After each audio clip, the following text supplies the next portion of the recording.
Chapter 23. 110 years ago, Green Lake was the largest lake in Texas. It was full of clear, cool water, and it sparkled like a giant emerald in the sun. It was especially beautiful in the spring, when the peach trees which lined the shore bloomed with pink and rose-colored blossoms. There was always a town picnic on the 4th of July.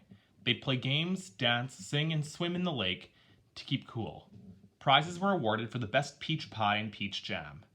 A special prize was given every year to Miss Catherine Barlow for her fabulous spiced peaches. No one else tried to make spiced peaches because they knew none could be as delicious as hers. Every summer, Miss Catherine would pick bushels of peaches and preserve them in jars with cinnamon, cloves, nutmeg, and other spices which she kept secret. The jarred peaches would last all winter. They probably would have lasted a lot longer than that, but they were always eaten by the end of winter. It was said that Green Lake was heaven on earth, and that Miss Catherine's spiced peaches were food for the angels. Catherine Barlow was the town's only school teacher. She taught in an old one-room schoolhouse. It was old even then. The roof leaked. The windows wouldn't open. The door hung crooked on its bent hinges. She was a wonderful teacher, full of knowledge and full of life. The children loved her. She taught classes in the evenings for adults, and many adults loved her as well. She was very pretty. Her classes were often full of young men who were a lot more interested in the teacher than they were in getting an education. But all they ever got was an education. One such young man, Trout Walker, his real name, Charles Walker, but everyone called him Trout because his 2 feet smelled like a couple of dead fish. This wasn't entirely Trout's fault.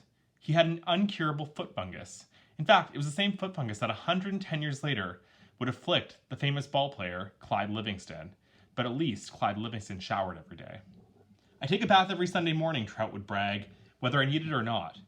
Most everyone in the town of Green Lake expected Miss Catherine to marry Trout Walker. He was the son of the richest man in the country. His family owned most of the peach trees and all the land on the east side of the lake. Trout often showed up at night school but never paid attention. He talked in class, was disrespectful of the students around him. He was loud and stupid. A lot of men in town were not educated. That didn't bother Miss Catherine. She knew they'd spend most of their lives working on farms and ranches, and hadn't had much schooling. That was why she was there, to teach them. But Trout didn't want to learn. He seemed to be proud of his stupidity. "How'd you like to take a ride on my new boat this Saturday?" he asked her one evening, after class. "No, thank you," said Miss Catherine. "We've got a brand new boat," he said. "You don't even have to row it." "Yes, I know," said Miss Catherine. Everyone in town had seen and heard the Walkers' new boat. It made a horrible loud noise and spewed ugly black smoke over the beautiful lake. Trout had always gotten everything he wanted. He found it hard to believe that Miss Catherine had turned him down. He pointed his finger at her and said, "No one ever says no to Charles Walker." "I believe I just did," said Catherine Barlow. Chapter 24. Stanley was half asleep when he got in line for breakfast, but the sight of Mr. Sir awakened him. The left side of Mr. Sir's face had swollen to the size of half a cantaloupe. There were 3 dark purple jagged lines running down his cheek where the warden had scratched him. The other boys in Stanley's tent had obviously seen Mr. Sir as well, but they had the good sense not to say anything. Stanley put up a carton of juice and a plastic spoon on his tray. He kept his eyes down and hardly breathed as Mr. Sir ladled some oatmeal-like stuff into his bowl. He brought his tray to the table. Behind him, a boy from one of the other tents said, "Hey, what happened to your face?" There was a crash.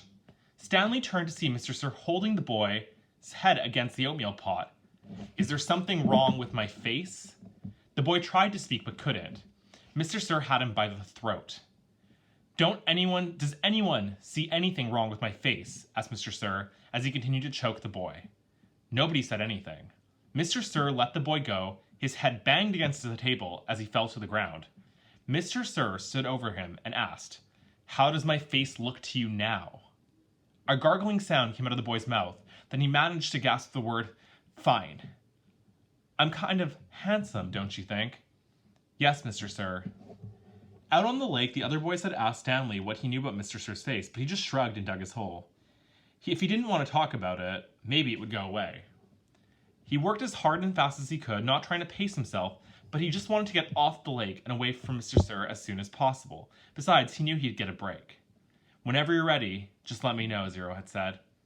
The first time the water truck came, it was driven by Mr. Pendanski. The second time, Mr. Sir was driving.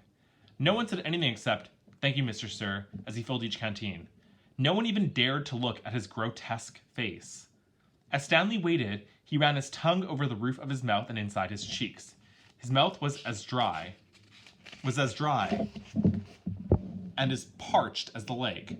The bright sun reflected off the side mirror of the truck, and Stanley had to shield his eyes with his hand. "Thank you, Mr. Sir," said Magnet as he took his canteen from him. "You thirsty, caveman?" Mr. Sir asked. "Yes, Mr. Sir," handing him the canteen. Mr. Sir opened the nozzle, and the water flowed out of the tank, but it did not go into Stanley's canteen. Instead, he held the canteen right next to the stream of water.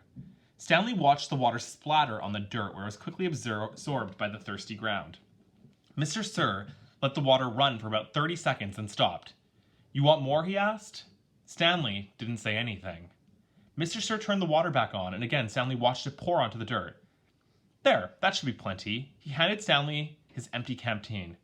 Stanley stared at the dark spot on the ground, which quickly shrank before his eyes. "Thank you, Mr. Sir," he said.